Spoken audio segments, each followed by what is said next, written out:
Welcome back to another episode of Rock Boys Football. Looking ahead to the Week 4 slate, we have a very intriguing game as the undefeated Ole Miss Rebels head on the road to play an Alabama team that there are not many years that you have a down Alabama team, a vulnerable Alabama team.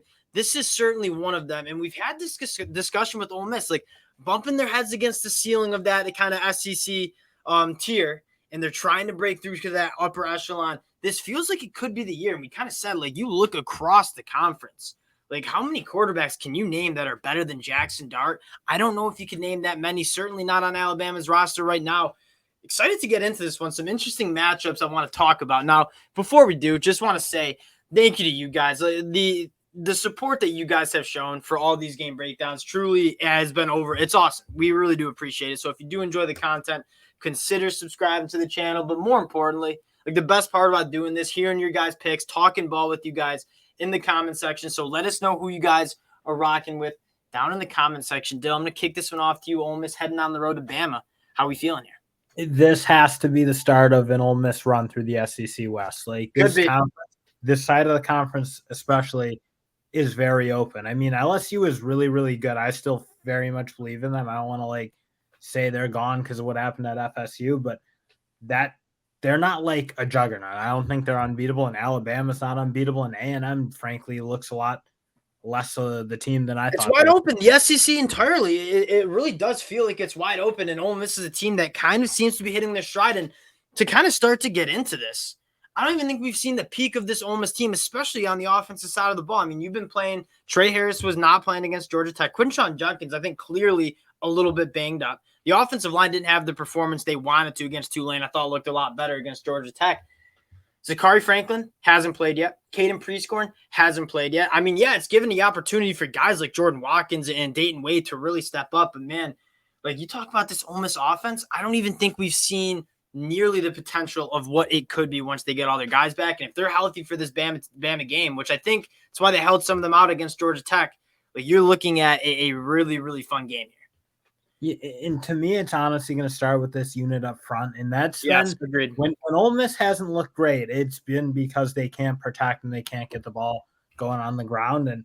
And for a unit that I think we all came in very experienced, very good last year, I don't think in the Georgia Tech game, it was certainly better, but I still think we're kind of waiting for that next gear out of this Ole Miss offensive line where they're really running the ball really, really well and in continuing to throw the ball as they have been doing all year.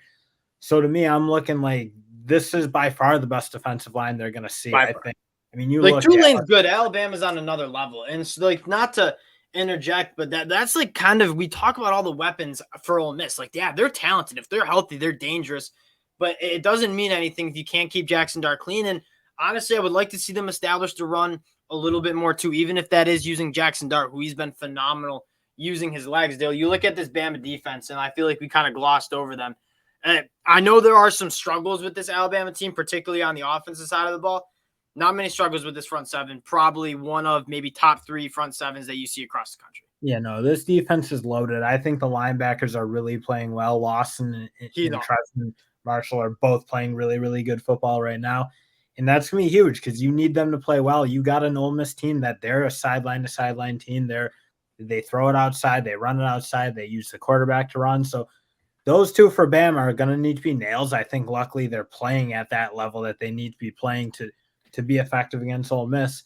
And then it will probably be Ole Miss. Can they continue to hit the deep play? Because that's obviously what Texas was able to do to really change kind of the trajectory of that Texas game.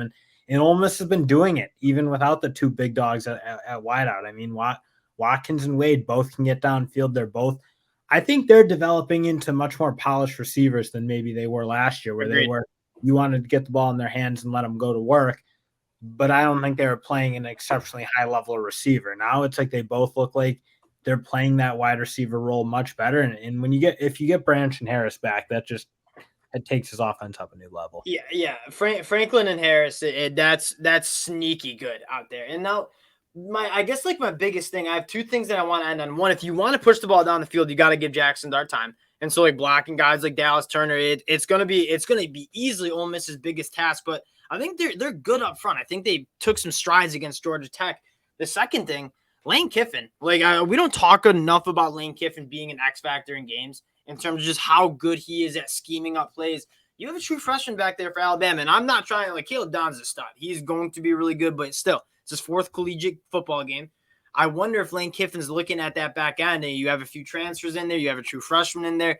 Could you potentially kind of scheme up some plays, get some guys confused, and get some guys running open? I mean, you saw Texas be able to push the ball down the field. Wonder if Ole Miss looks to do that too, because Jaxson Dart has been throwing some beauty deep balls the first 2 games of the season. Yeah, he's been odd. I mean, and they really started to hit him last week, I thought, against Georgia Tech, where it was especially towards the end of the football game where it got really second half team, Ole Miss. Second half team the last couple of weeks, which is good. I mean, that you want to be able to finish strong. All right, let's talk about it. Alabama offense against an Ole Miss defense that I think is really good. And you talk about why I think Ole Miss can be special this year. I think it's because they got some serious playmakers on the defensive side of the ball. But starting with this Alabama offense, I just don't know what the identity is. And not even talking about quarterback play right now, that has obviously not been grading. If you're asking me, Jalen Milroe's the guy, even though he lost to Texas. You heard kind of heading into the season, this is an Alabama team that's massive up front, that's going to be physical and run the football. And it just, you haven't really seen that. And so when I look at that Alabama offense, I watch it back at USF, it's how are you going to move the ball down the field consistently? What's your go-to play? What's your identity? Because I don't have that answer for you. Well, and that's the worry. It's you kind of were hoping this offensive line would go be one of those traditional Alabama offensive lines. They're not doing that. They're not moving people around. They really haven't established the run in any football game they've played yet consistently. It's just I don't know where you go, because the quarterback play is not bailing you out at this point. I think it's pretty much decided that this quarterback room is going to be very weak, and you can't run the ball. I love these 2 running backs too, by the way. I think McClellan and Williams are both playing really high level, but man, this offensive line, they're committing penalties and they're not moving guys. I really don't know what this team's going to cook up this week, but I mean, they're going to have to try to find something, because they have no answers right now. Yeah, that's and again, the frustrating part is I like the receivers, guys like Isaiah Bond, guys like Malik, they can play. It's just you don't have a quarterback that can kind of get them the ball routinely. And last year, you talked about quarterback play bailing them out. Bryce Young bailed them out a lot last year.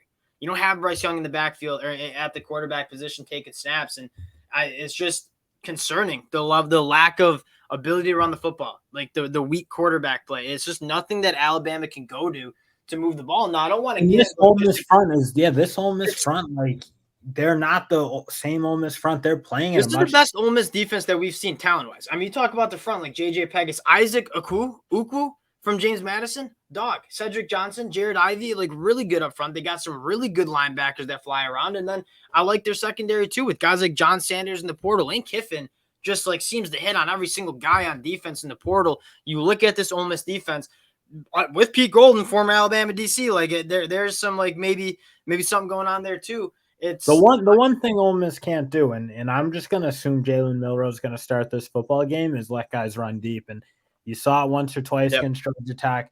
You saw a couple big plays, especially in the first half against Tulane. That is the one thing, because these wide receivers, I don't think we've got to see the full force of them yet. But guys like Isaiah Bond, they can really cook. Jermaine Burton looks like he's playing at a really high level, despite a really weak quarterback play around him. I mean, if they can't kind of not contain them, but if they give up a couple of big plays and then Alabama's defense really shows out, that feels like the only path forward for Alabama. Because again, and then Ole Miss just continues to be good against the run, only giving up 2.9 yards per carry. If you can match up with Alabama up front and not let them run the football on you, you really have to Ole Miss's chances. And I'm kind of with you. Just don't don't let Alabama get bailed out by the deep ball, because that's make Jalen Milroe, if he's starting, or Ty Simpson or Tyler Buckner, make them complete 8 passes down the field and go score a touchdown. Make them do that. Don't give them that big play. They can do that. You got to like their chances. Dill, let's get to the pick here. I hate talking and potentially betting against Nick Saban. Ole Miss coming in as 7-point dogs to an Alabama team that just you don't know what their identity is. How are we feeling here? Yeah, and I just really struggle to see. I mean, that's a lot of points, in a game where I just don't really see what Alabama's going to do to go dominate a football game right now. It doesn't feel like they have a ton of answers. I do think the defense is very, very good, But I mean, when you're playing the way they're playing on offense, I don't see an avenue to covering that type of spread or even really winning that game unless some fluky things happen. I think the still part of my mind that gives them the Alabama benefit of the 100%. doubt. And Nick Saban's earned it. Nick Saban has earned that benefit of the doubt, but it's like from the last 2 weeks, especially last week or yesterday against USF, it's like that benefit of the doubt is like you're kind of pulling that back. And I do think this Ole Miss team can be special. Like, give me Ole Miss going on the road and at least covering the points, if not winning this football game. You take a look at these two programs. Ole Miss goes on the road and beats Tulane, handles Georgia Tech comfortably. Alabama struggles against USF, loses to Texas at home. You're looking at like what program, what team do you have a little bit more confidence in, especially if Ole Miss gets some of those guys back? Give me the Rebs. I think so. I just don't see what Alabama's going to do on offense to fix what's going on. It's going to be a good game, though. Again, like as much as it sounds like we're so down on Alabama, just kind of like calling it as we see it. This Alabama team is still very, very good. It's still going to be a great game. It's just this Ole Miss team, like them on the defensive side of the ball, too. Again, appreciate you guys rocking with the boys. If you do enjoy the content, again, consider subscribing to the channel. Appreciate you guys, and we'll talk to y'all later.